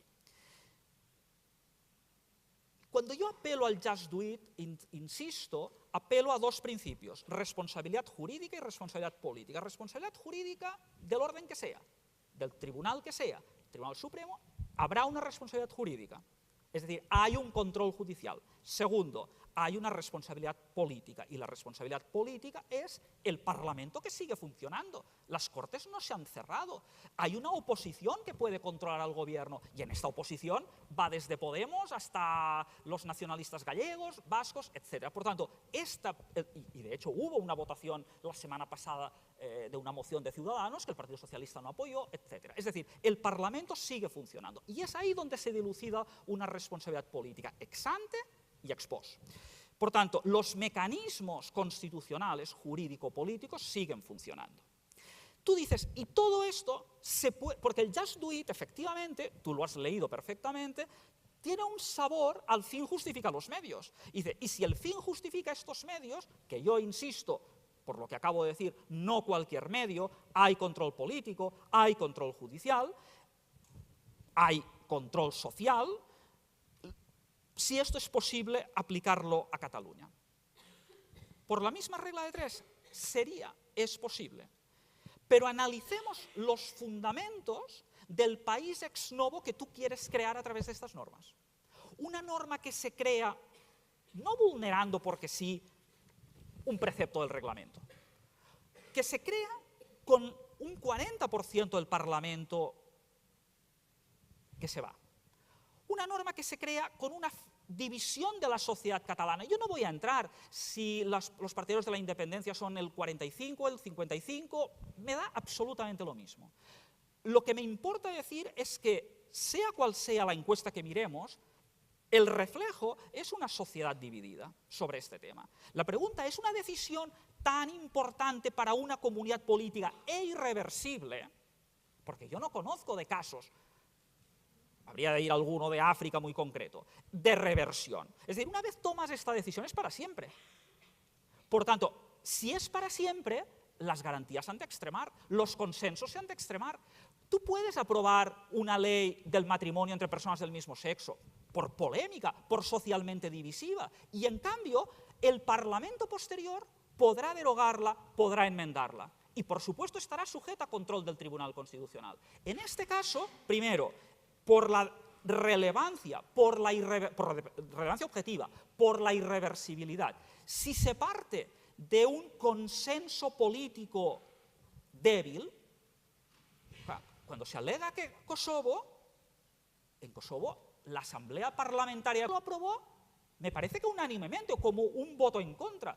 No es el caso. Es decir, allí había una legitimación política que tú puedes justificar entonces, digamos, porque hay un gran consenso social, fuerzo una situación, hago una revolución y legítimamente después buscaré un amparo a posteriori en el ordenamiento internacional o en la situación de facto. Pero no es el caso. Me parece que, por tanto, hemos construido, o se está intentando construir una apariencia de todo, de referéndum, de legalidad, etcétera, pero que está minada desde la base. Está minada no jurídica, que también, está minada social y políticamente.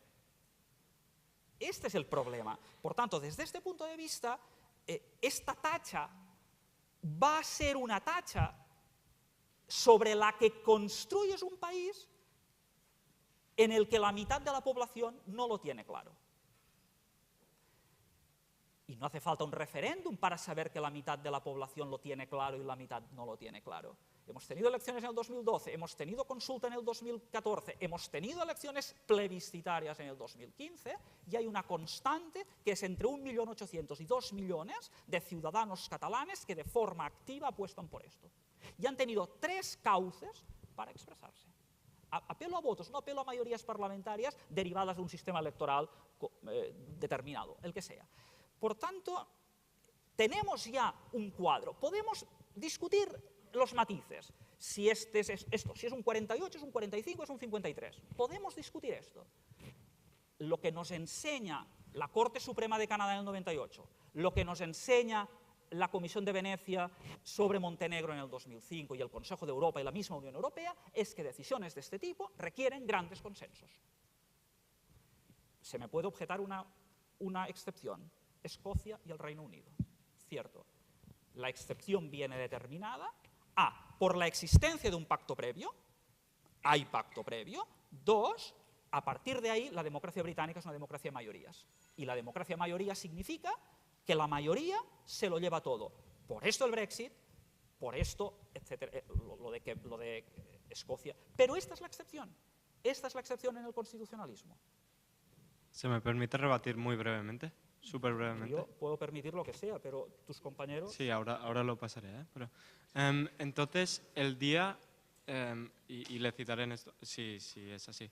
El día que en vez de un 48, 53 o la mayoría más minoritaria que se dé ahora pase a ser 3/5 partes, 2/3, ¿usted lo ve legitimados o seguirá cogiendo la Constitución como para decir esto sigue siendo inconstitucional? Es que va a ser inconstitucional de todas formas.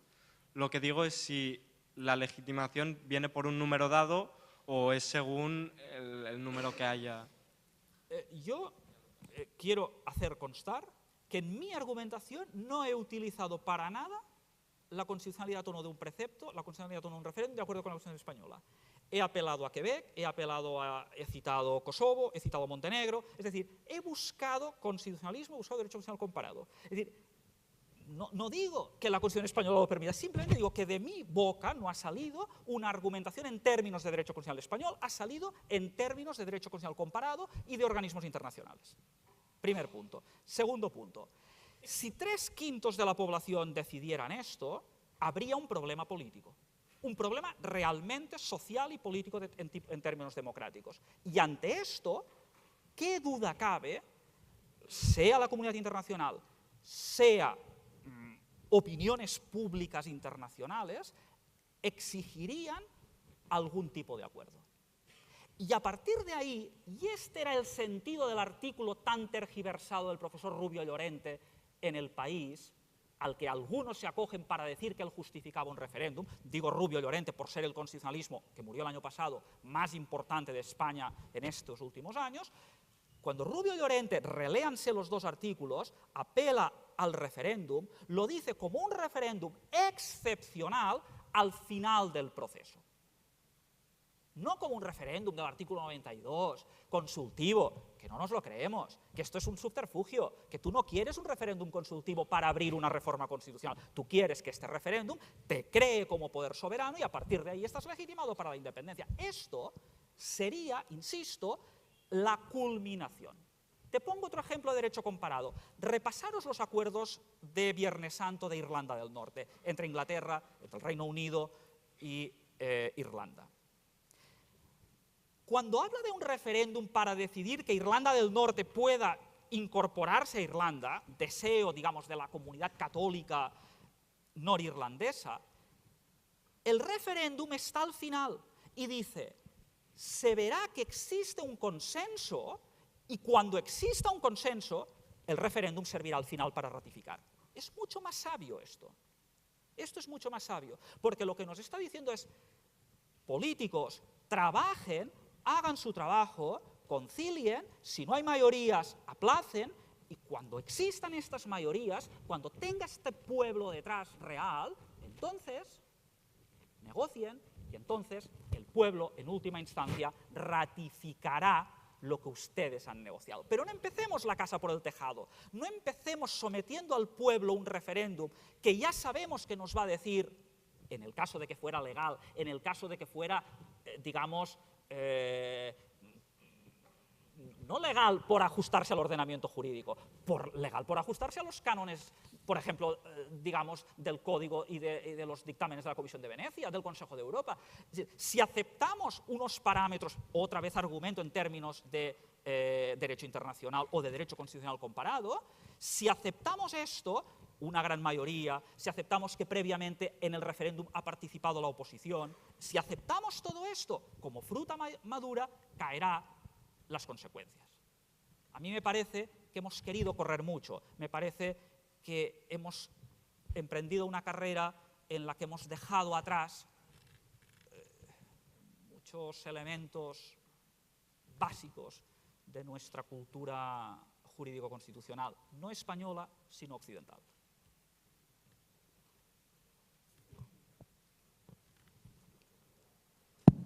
Buenas tardes.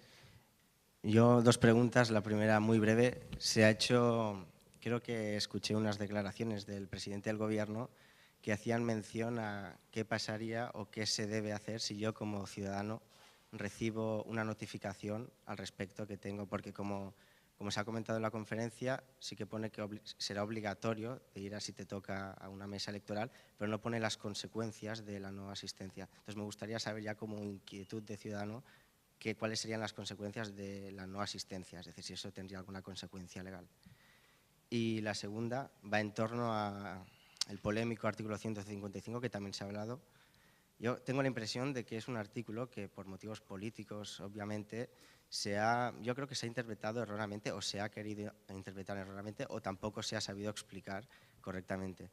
Entonces, lo digo, por ejemplo, cuando hace mención a las medidas necesarias para obligar al cumplimiento forzoso. Entonces, yo tengo una duda al respecto y es, desde el punto de vista constitucional, ¿consideras que sería desproporcionada la aplicación correctamente explicada o las consecuencias que se deriven de dicho artículo? Perdona, es que te pierdo. Sí, básicamente si sería desde el punto de vista constitucional proporcional la aplicación, desde un punto de vista personal, obviamente. Gracias. Gracias a ti. En el caso extraño de que recibieras una notificación convocándote a una mesa electoral, pues guarda, si quieres, como recuerdo el sobre pero vaya, digamos, está suspendido por el Tribunal Constitucional, es ilegal, o sea, no incumples absolutamente nada no haciéndolo. Un profesor amigo mío de Derecho Constitucional incluso decía una cosa más fuerte, decía, si yo recibo esto, yo me voy a un juzgado de guardia y digo, coacciones me están compiliendo a formar parte de una mesa electoral. Señor juez, lo pongo en sus manos, actúe usted. Y por tanto se está cubriendo, no solo él, sino que además está sancionado. Digamos, una orden que pende de una ley inconstitucional que no se ajusta al ordenamiento, y ahora sí que hay que citar el ordenamiento español, obviamente, no merece ningún cumplimiento. Segundo,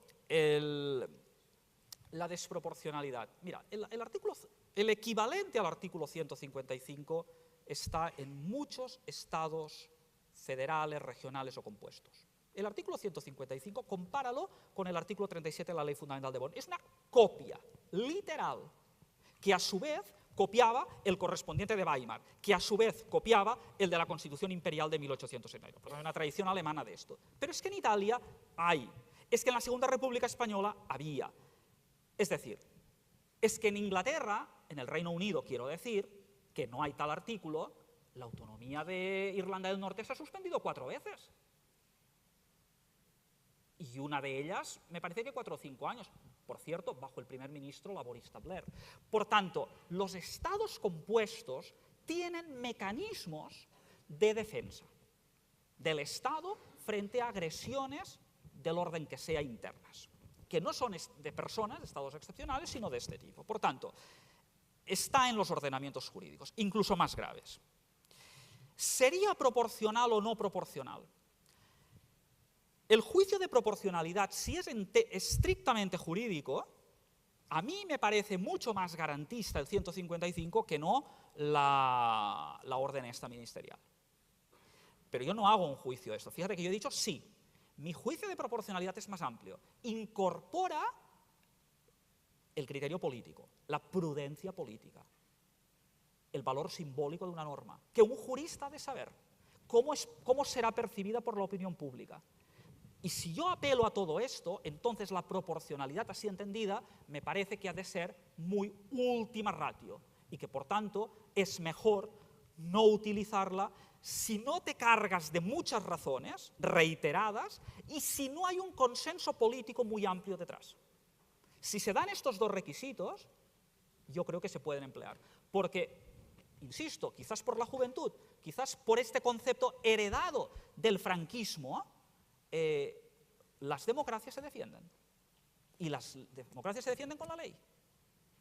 Y solo democracias jóvenes, con culturas políticas muy permeadas por un pasado autoritario, hacen que se vea esto seguramente de forma lógica, con toda la prevención del mundo. Pero las democracias maduras se defienden.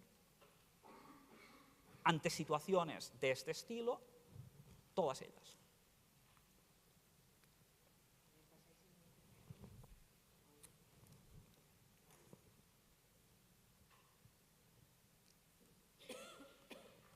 Buenas tardes. Buenas tardes, profesor Castellà. Muchas gracias de nuevo. Le quería preguntar a título personal, y si puede responderme. Creo que hay muchos ciudadanos ahora mismo que no estamos de acuerdo con las políticas o estrategia política que han ejercido ninguno de los dos bandos o partidos mayoritarios. Además, basándonos en cómo ha ocurrido todo hasta ahora, confiamos en que no va a cambiar. Ni la actitud de ninguno de los dos, vaya. Entonces, pase lo que pase, habrá por lo menos la mitad del pueblo de Cataluña descontento, si no más. Y además, creemos muchos, que no se va a solucionar. ¿Deberíamos apelar a Europa? Básicamente la pregunta es, si no confiamos en ninguno de los partidos políticos que están metidos en el ajo para resolver el problema, dado que el orden público ha sido alterado, bajo mi punto de vista, por los dos, ¿en quién debemos confiar? ¿Qué debemos hacer para defender nuestros derechos como ciudadanos de tanto el Estado español como Cataluña? Muchas gracias. Gracias. Comparto el diagnóstico.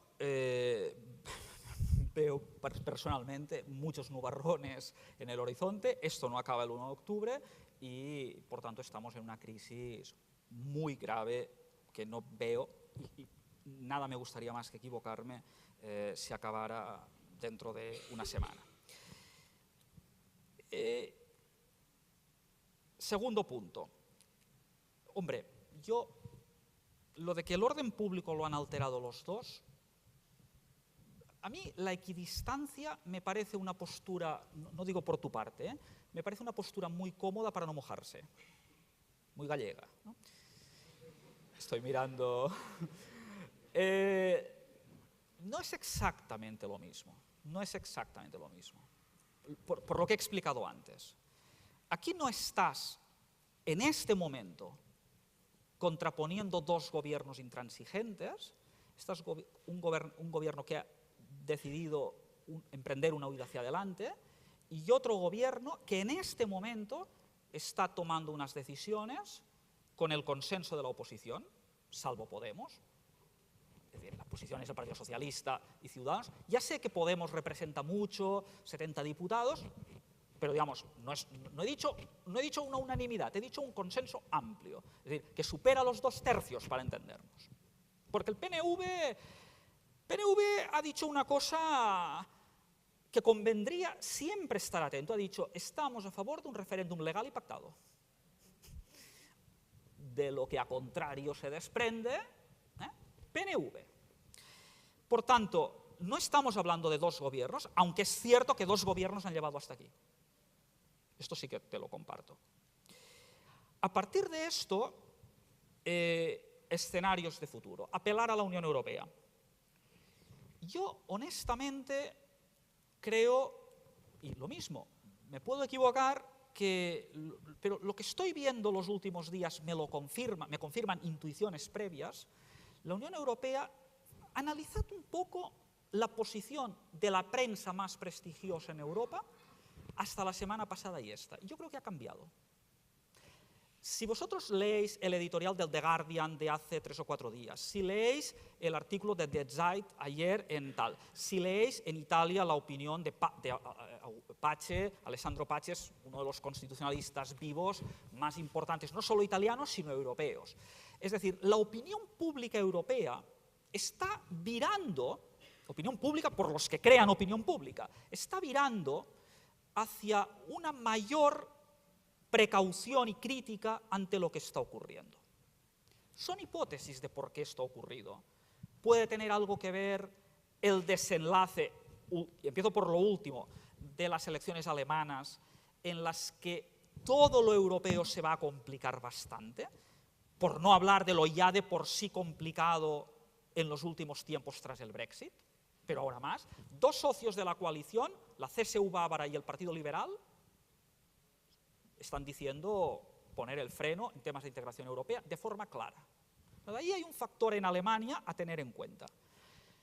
Segundo, El País se ha hecho eco 2 días y La Vanguardia 1 de una noticia de la que yo no sé nada, pero yo solo reproduzco. El factor ruso y su interés en desestabilizar Europa. El factor ruso, sabemos, estuvo presente en las elecciones de Estados Unidos, El factor ruso estuvo presente en el referéndum del Brexit. El factor ruso estuvo presente en las elecciones francesas y lo ha estado en las alemanas. Por tanto, el factor ruso es un factor a tener en cuenta. No sé cuán determinante sea cada uno de ellos. Cito varios factores. Honradamente, ¿tú crees que en este contexto, por no hablar del efecto contagio, yo estuve la semana pasada, hace 12 días, en Verona, Véneto, y un profesor amigo mío me decía esto, dentro de 2 años pasará como en Cataluña. Es decir, el efecto contagio de una decisión. En este contexto europeo volátil, de crisis del proyecto, con permiso de los profesores de Derecho Europeo, ¿se puede abrir ahora otro tema cuyo desenlace dista estar claro? La Unión Europea, con toda su prudencia, lo ha dicho muy claramente. La Unión Europea está por el orden constitucional. Leeros el artículo 4 del tratado. Respeto a las tradiciones nacionales y constitucionales de los Estados miembros.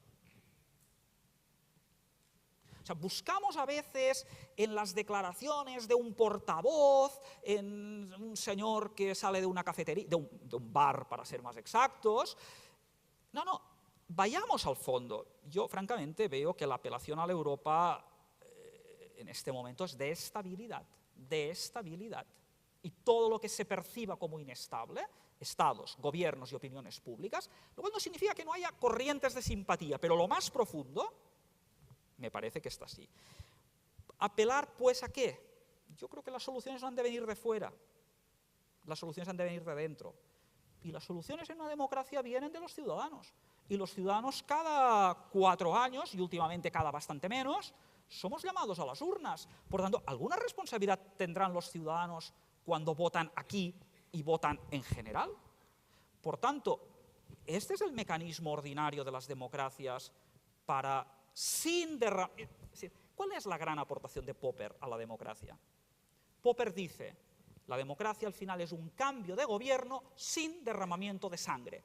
Popper lo dice, año 44-45, desde Nueva Zelanda, más lejos no se puede estar, en el contexto de la Segunda Guerra Mundial. El intelectual, y Popper es uno de los grandes intelectuales del siglo XX, no es el que sale en las tertulias de la tele cada día, el intelectual es el que se encierra en Nueva Zelanda y produce la sociedad abierta y sus enemigos, sin la cual no se entiende el siglo XX. Y Popper, en la sociedad abierta y sus enemigos, y en sus derivados, dice, derivados quiero decir, conferencias, artículos, etcétera, dice esto, la democracia es el cambio de gobierno sin derramamiento de sangre, que es como decir, La democracia nos permite ir cambiando de gobiernos de mayoría sin necesidad de acudir a las revoluciones. Tan anodino como esto, pero que ha funcionado. A esto hay que apelar, a esto hay que apelar.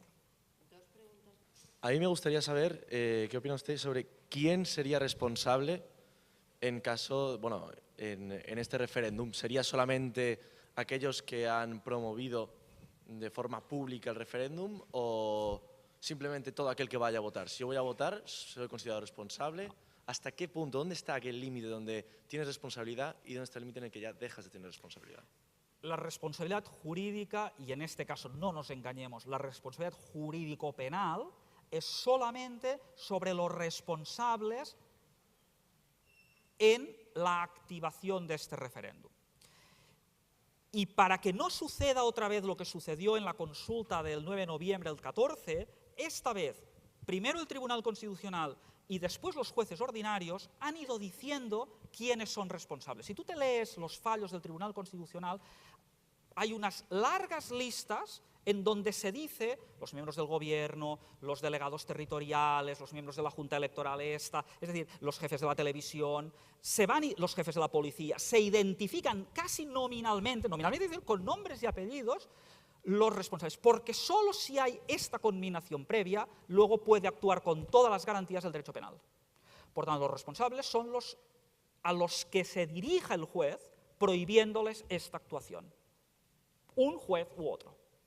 No el ciudadano. El ciudadano tiene libertad de expresión, libertad ideológica.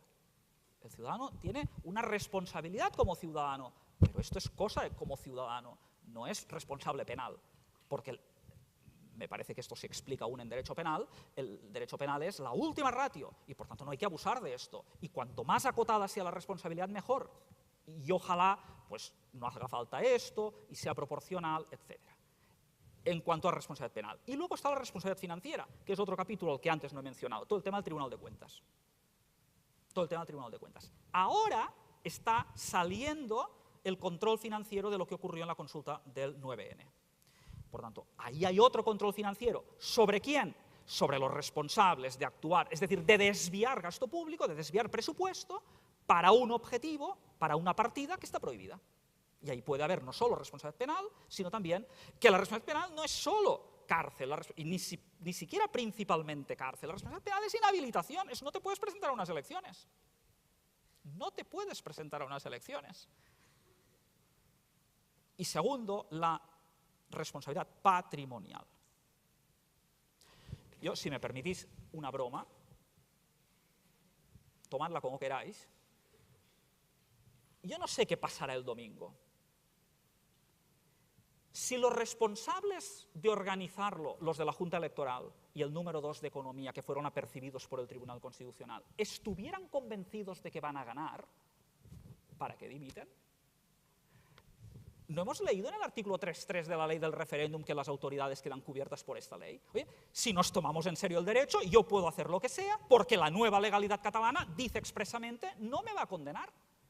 ¿Por qué dimito? Porque a lo mejor no las tengo todas conmigo de que esto vaya a salir adelante. Pero para mí, la señal sofisticada de fracaso, otra cosa es el discurso político que se haga, es que cuando se toca patrimonio o cuando se toca inhabilitaciones, se ha dado un paso en marcha atrás.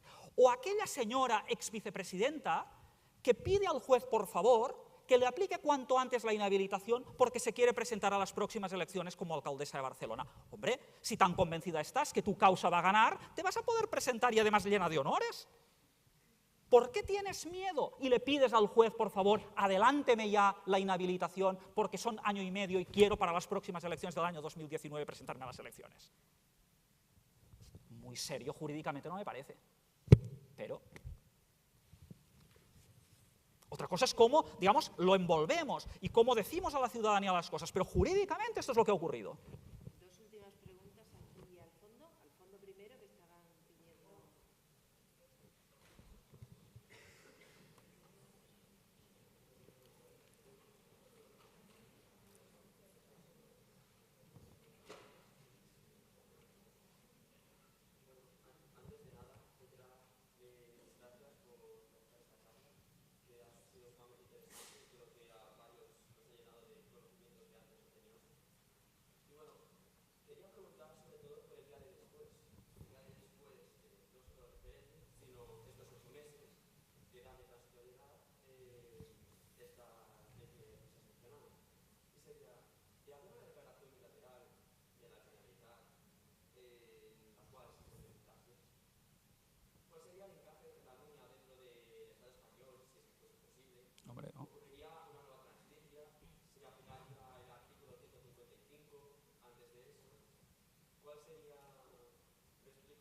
Sí.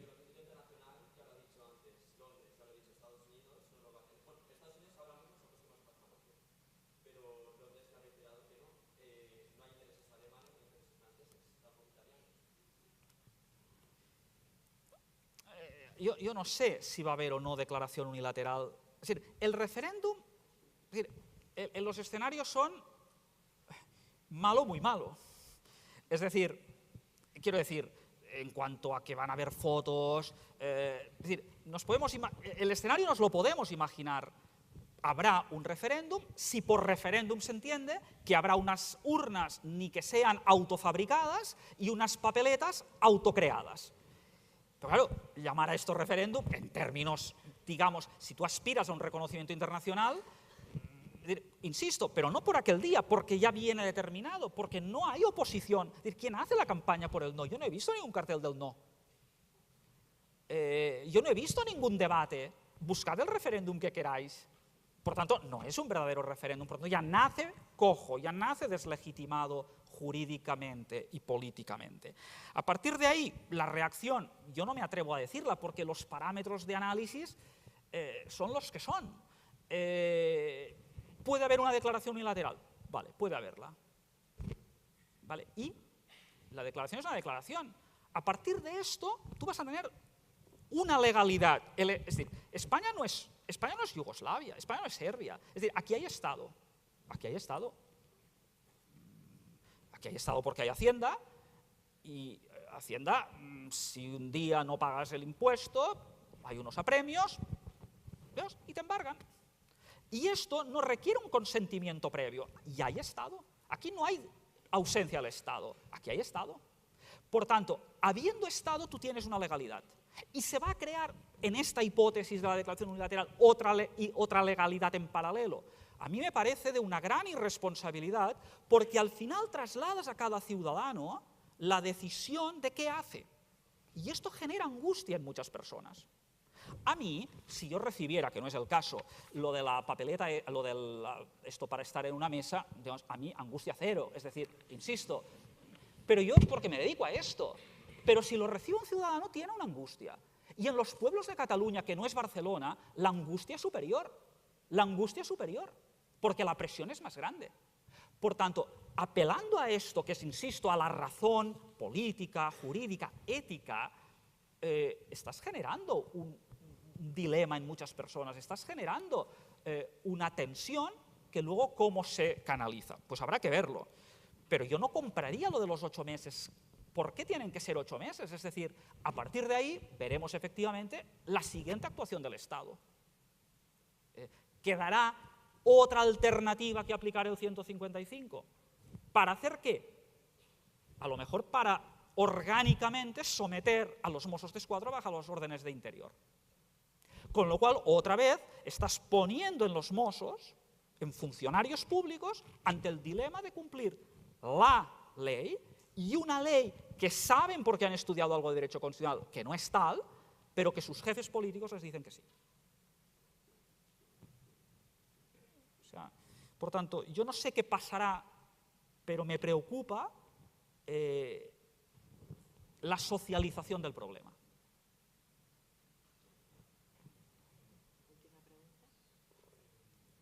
Buenas tardes y muchas gracias por última vez. Mi pregunta iría en torno a lo que ahora se habla en la prensa de delito de prevaricación, delito de malversación, y parece que el delito estrella, como del que nadie se atreve a hablar, es el de sedición. Entonces, ¿usted cree que en las manifestaciones que se convocaron por la Asamblea y Òmnium el 20 y el 21 hubo delito de sedición? Yo soy constitucionalista, no soy penalista. Quiero decir, pero yo, no, honradamente. O sea, en el derecho fundamental a manifestar... Son dos cosas distintas. A mí me sorprende que salgan economistas a explicar derecho en las tertulias de la tele, penalistas a hablar de derecho constitucional. Bueno, yo no soy tertuliano, yo sé de lo que sé, algo, derecho constitucional. De derecho penal sé muy justito, y como no hablaría como ciudadano y no como profesor, preguntárselo al profesor de derecho penal. Entonces, no se trata de la forma, sino del contenido de lo que en esas manifestaciones se pedía, ¿no? No, insisto, no voy a entrar en la calificación del... O sea, el hecho jurídico, yo no voy a entrar en el... porque efectivamente no lo sé. Muchas gracias. lo siento, pero... Gracias.